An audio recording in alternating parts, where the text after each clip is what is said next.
हे बघ, वरण बनवण्यासाठी सगळ्यात महत्वाचा पदार्थ आपण पहिल्यांदा टाकतोय बर पाणी.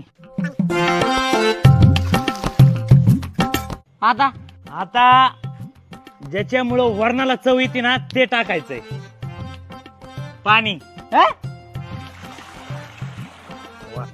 अहो एवढं पाणी.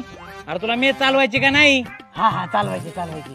आता सगळ्यात महत्वाचा पदार्थ हळद दे फोडून. त्याच्यामुळं वरणाला चव येते माहिती का, कलर येतो. आता तुला सांगतो सगळ्यात महत्वाचं मीठ दे फोडून. मीठ किती टाकायचं माहितीये का? किती? जेवढी चव असेल तेवढंच. नंतर पोरांनी मीठ बी घेतलं पाहिजे का नाही? हा हा आहे का नाही? हा आता टाकायची सगळ्यात महत्वाचं डाळ. डाळ. हा डाळ बनवतो सगळ्यात. किती पोरांसाठी बनवायची? 50 लोकांसाठी. 50. हे बघ, 1 दाना, 2 दाना, 3 दाना, 4 दाना, 5 दाणे. अहो थोडं टाकायला किती पातळ होईल ते.